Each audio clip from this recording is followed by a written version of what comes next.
Okay, your first and foremost thing that can mess up your system and your trading is you. The stock market and the trades you take and don't take can really get in your head and your emotions. You cannot let the emotions get into your trades. Once emotions set into your trading system will domino over with your account. You will know if you are emotionally attached to a trade when you are not sticking to your plan and not being patient or disciplined. So here are 4 major pitfalls to be aware of. The first one is called recency bias. Recency bias is when you remember the things that have most recently happened to you and having a bias with that recent situation and putting it into your current situation. For example, if you took the past 20 trades and you profited on 15 of them, but most recently you lost on the last 5 trades, you might feel like the entire market is against you, even though you really were doing pretty good before those last 5 trades. This is because of the recent bias that you have. The tricky thing with recency bias is it can go for the good trades and the bad trades. Remember the emotional roller coaster chart, specifically the euphoria stage. You might feel you are invincible and winning every single trade. If you feel this way, you might feel a recency bias that you're going to win the next trade before you've even seen a setup or seen a trade. If you feel like this, one of the best things to do is to just lock up your computer and walk away. Take a little break because you are not invincible. And when you feel invincible, you start to lack in patience and discipline. Or if you are on the very bottom of this chart, you might feel like the whole world is against you. And if this is the case, you might need to either tweak your strategy, or maybe things just aren't working out for you that day and you need to take a break as well.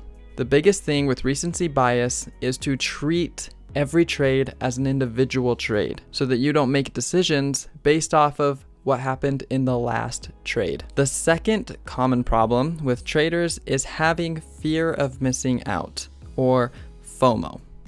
This is usually caused by missing a nice trade or getting out of a trade too early. Then you have a recency bias of fear of missing out on the next nice trade or a fear of getting out of a trade too early. The biggest thing that will bring FOMO to your trading is the poisonous word if. If only I held, or what if I got in there? If only, if only. And then you feel regret or frustration. Yes, you need to learn from your mistakes and always improve your system to find the good trades. But don't get FOMO from missing a trade or not executing a trade well. Learn from the mistake and don't get emotional about it. FOMO will lead to a lack of patience and discipline, along with other unhealthy trading habits like overtrading and revenge trading. Overtrading and revenge trading are terms that are defined by the trader themselves. You know when you are overtrading if you are in that euphoria stage and you feel good about your profits and you start to lack in patience and discipline and just start to make trades to make trades. If you feel like you just need to constantly be trading, it's time to take a breath and not overtrade. Overtrading will often coincide with feeling greedy or like you need to just be making more and more money. Remember, no strategy or system will give you consistent opportunities at all times of the day. Patience is key, and overtrading is a direct action of lack of patience. Same goes for revenge trading.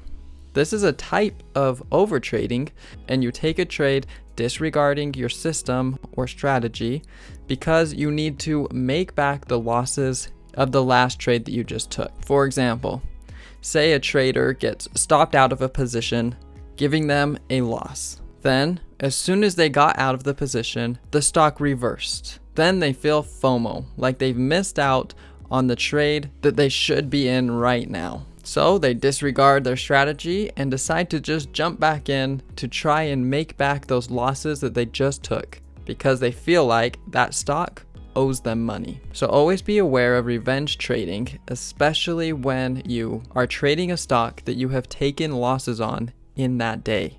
A lot of traders have a rule where if they take a loss on a trade, they will not trade that stock again that same day. This is in hopes to avoid revenge trading. The fourth major pitfall that is usually a strategy error, but can also be defined as an emotional error, is hoping and praying that the trade is going to work out. If you are hoping and praying, most likely you should have already taken the loss or taken your profits. What a lot of traders tend to do is hold on to the losers past their stop area and cut the winners fast before their target area, when in reality, it needs to be the opposite. In other words, they are patient the entire time they are red and holding on and hoping, and as soon as the trade goes green, they just want to get out and run because their hope and patience only lasted to get them out even or slightly green.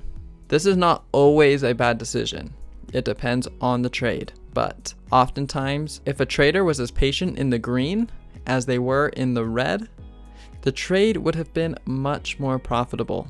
Also, if they exited too fast, they get FOMO, which leads to revenge or overtrading and trading sloppy. You can see how emotions can just stack up on top of each other and snowball into a big emotional mess. All these examples that bring emotions to your trading make you lose control of discipline and patience. All these actions are very unhealthy because if you get lucky while trading emotionally, you might think that is how you're supposed to feel when you are trading.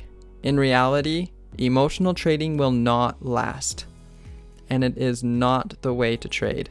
You can still make a profit on a bad trade that's emotional, and you can take a loss on a good trade that is not emotional. This is what makes trading so difficult. You have to know what is good and what is bad, especially with your emotions. Remember, my overall best tip I can give to any trader: only take your best setups.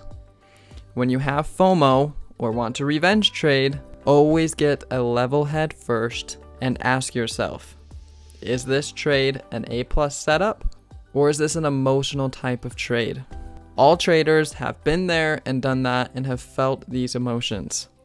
And every trader has to work on their emotions every single day, even the biggest professionals. And I'll see you in the next video.